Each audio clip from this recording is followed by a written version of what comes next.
Hello, we have come to the time and place for the Harris Ranch Community Infrastructure District 1, number 1 meeting of May 21st, 2024. Clerk, would you please call the roll? Halliburton. Here. Stead. Here. Strasser. Here. All present. Thank you. First up on the agenda, we have approval of the minutes. Madam Chair, I move approval of the minutes from the March 5th meeting. Second. Will the clerk please call the vote? Halliburton. Yes. Stead. Yes. Strasser. Yes. All in favor, motion carries. Great. Next up, we are going to, we have HR CID 7-2024, HR CID 8-2024. This is service agreements for Skinner Fawcett Special Assessment and Skinner Fawcett Project Acquisition and Go Bond. I think we'll hear from staff first. Go ahead, Zach. Yes, Madam Chair, members of the board, good afternoon. Good to see you again today. Very quick informational presentation. The two resolutions before the board today are just the service agreements to provide bond counsel services for the district. A reminder that the district does not have its own staff, but pays the city of Boise and external vendors to provide staffing and services for its operations. So the resolutions today will allow Skinner Fawcett to provide bond counsel services for the district. And do you have any questions? Great. Any questions for staff? Okay. With that, I'll stand for a motion. Madam Chair, I move the resolutions HRCID 7 and 8, 2004 be approved. Second. Clerk, would you please call the roll? Halliburton. Yes. Stead. Yes. Strasser. Yes. All in favor, motion carries. Okay. Next, we'll have an informational presentation from David Hasegawa, please. Wonderful. Well, trying to find the right balance because this mic is hot. Madam Chair, members of the board, good afternoon. It's good to see all of you again. My name is David Hasegawa, and I am the administrator for the Harris Ranch Community Infrastructure District. In our last meeting, we discussed, we had another informational session where we discussed the concept of incremental revenue. And as the district grows, just to recap briefly, there is incrementally more revenue available through the general obligation bond levy for financing community infrastructure projects. We also discussed how the composition of that growth impacts the taxes of the residents of the district. The greater the increase in taxable value, or the more of that comes from appreciation of homes, then the more the impact is, or the higher the taxes are upon the residents. On the other hand, if that increase in the taxable value of a district comes from primarily from new construction, then it minimizes the impact of taxes on residents, tax-paying residents. And so today we're going to discuss one more concept and then introduce some preliminary numbers that Ada County has provided us around that taxable value of the district. So the first concept is the impact of interest rates on the district and its taxpayers. Any questions before I head into the... All right, well, I'll get through this and then open it up for questions. So the purpose of the district is to expedite the construction of community infrastructure within the bounds of the district through debt financing. On the screen, you can see the high-level process for financing community infrastructure. The first step is that the developer builds the infrastructure, and it's important to note that this means that they bear the expenses themselves. These projects must be constructed following a process that protects the district's residents from undue expenses. Primarily, this means that all projects must be publicly bid out to minimize expenses. Once completed, the project is turned over for public ownership. That means that all the projects are owned by a political subdivision of the state of Idaho. For example, many of the projects are dedicated over to ACHD. And then step 2, the developer submits the invoices to the district for review and confirmation that the submitted expenses meet all the requirements for purchase under Idaho State Code and the development agreement that's been signed between the district, the developer, and the city of Boise. After reviewing the invoices, the district staff submit the projects to the board with recommendations on the final amounts and whether staff recommend approving the projects. The final step is the financing. Presuming the board approves the projects and that incremental revenue is available, the district issues a general obligation bond. The proceeds from that bond are used to pay for the purchase of the project, with that purchase price going to the developer.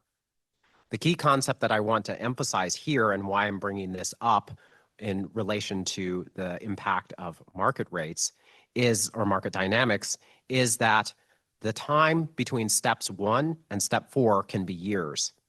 And during that time, the development agreement allows for interest to accrue to the developer.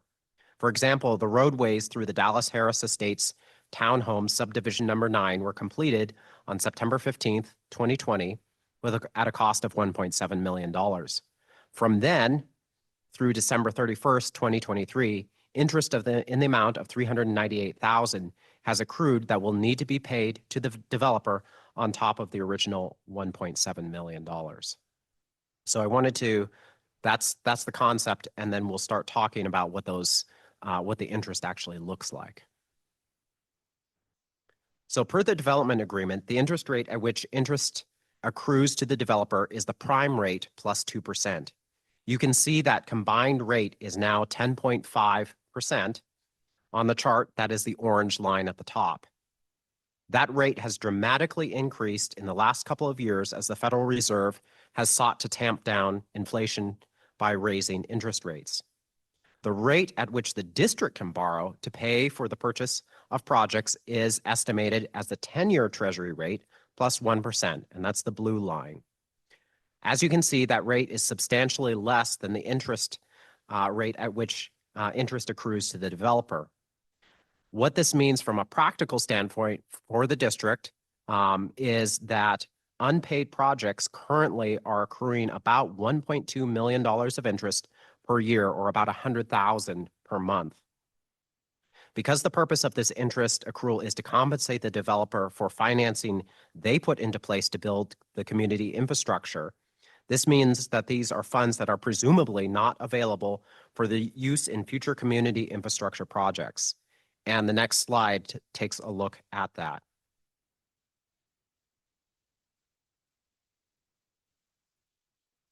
Unfortunately, it looks like this is frozen. There we go. All right. So first, a little background.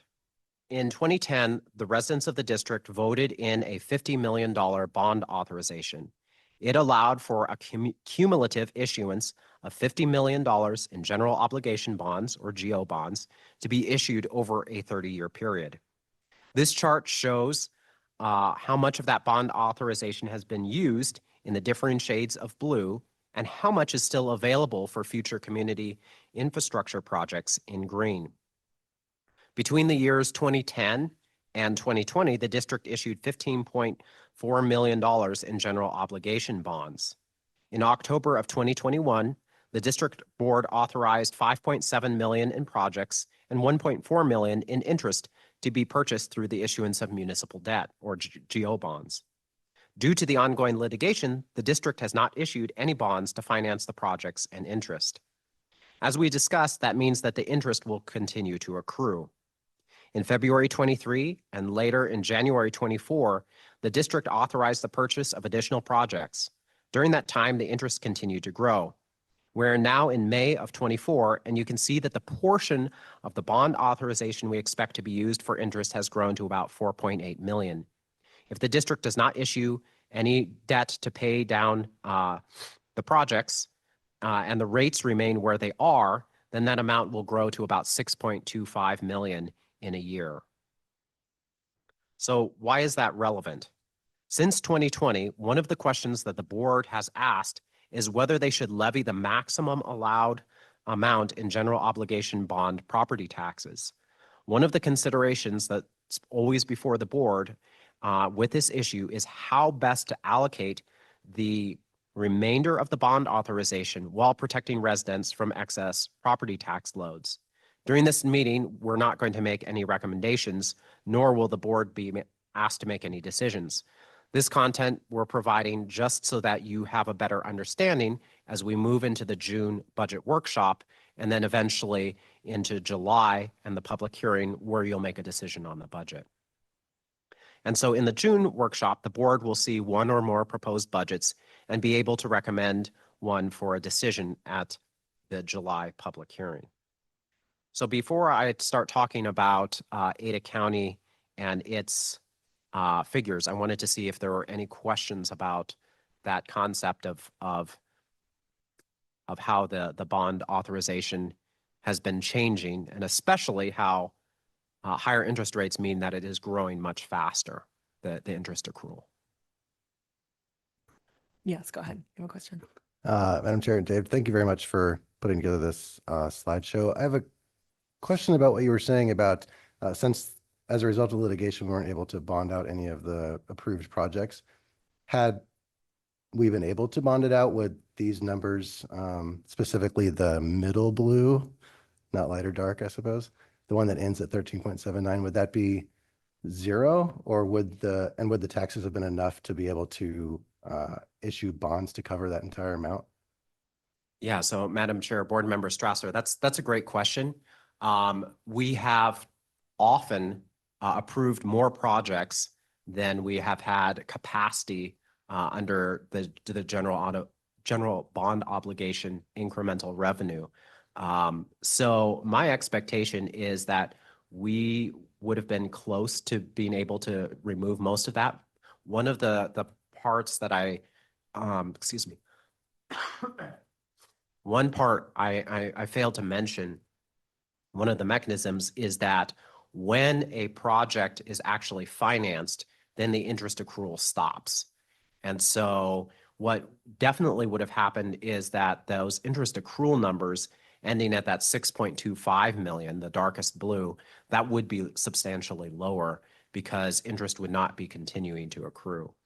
One of the other components, of course, is that the higher interest rates are, the less capacity you have to bond.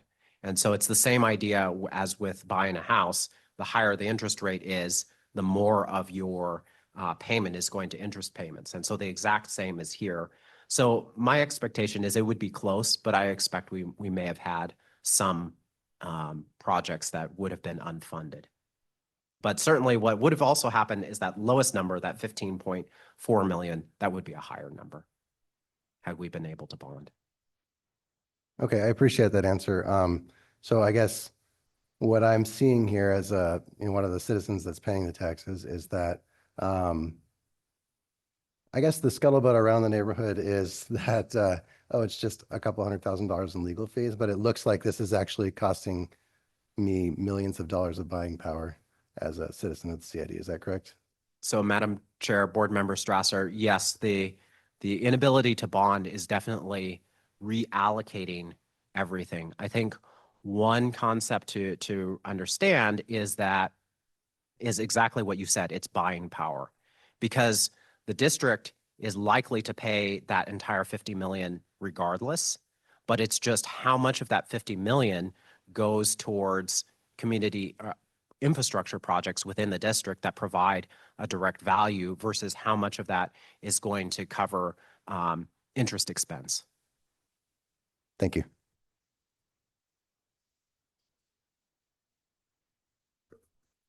David, just to clarify, so the interest that we're paying is is it funds that could have otherwise have been used for community projects, and instead is going to pay the interest because of the litigation?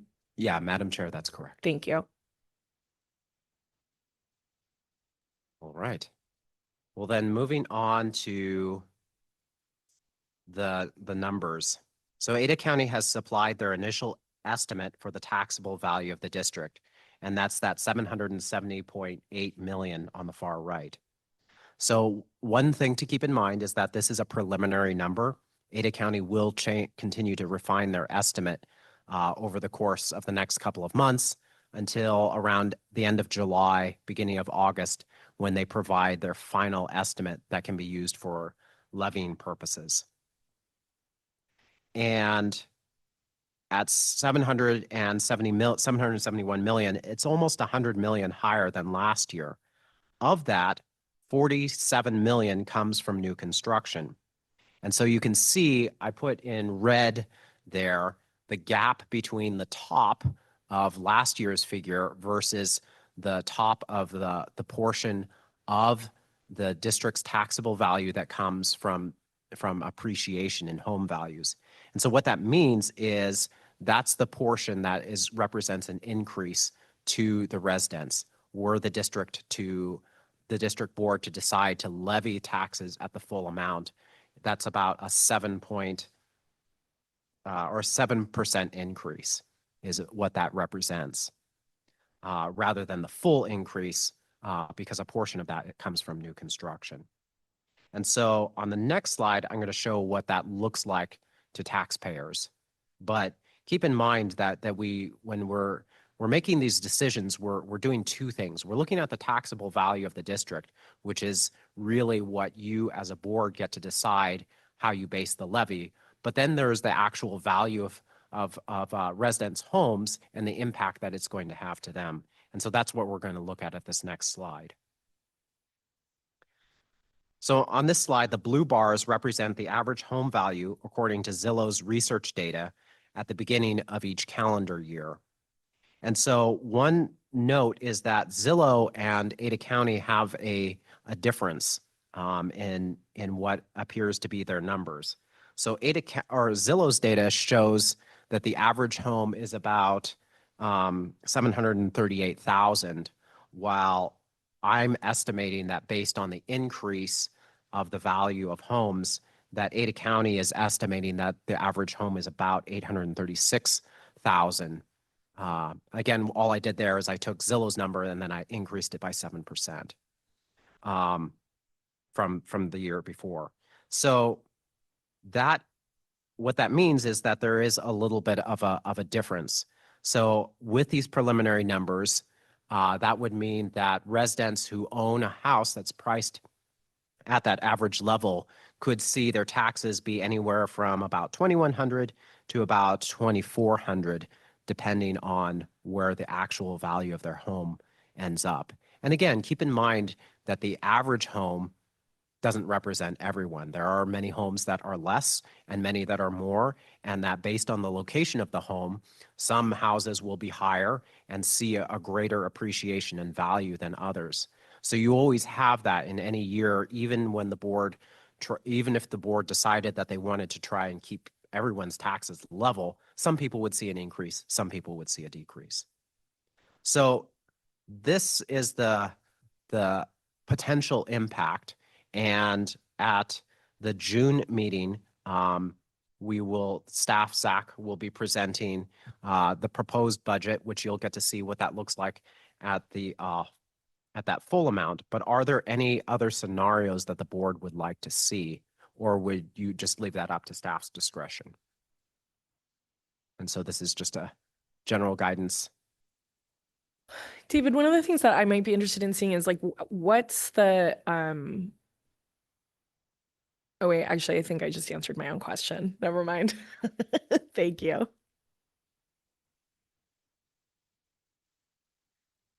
No, I think this is helpful. We do something similar with our budget process for the whole city when we're looking at property taxes and trying to figure out exactly where they're going to go.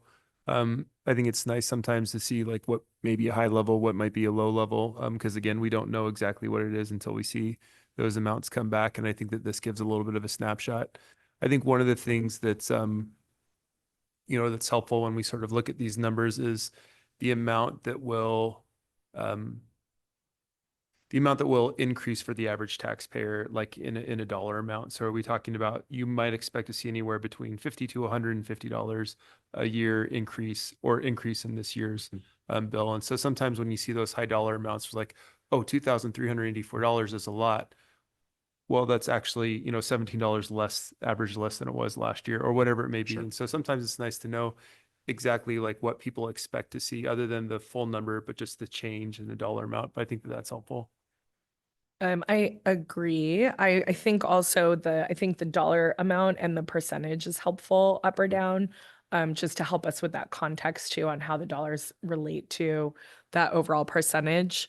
I want to be, I want us to be very intentional about the taxes that are being collected and the impact that they have on the residents, and also, prepare for this ongoing, I don't know, leak in the fund that is going towards paying the interest and the variable rates that that might bring. Perfect. We'll be happy to prepare those. All right. Well, that concludes my presentation. I'll stand for any other questions. Thank you, David.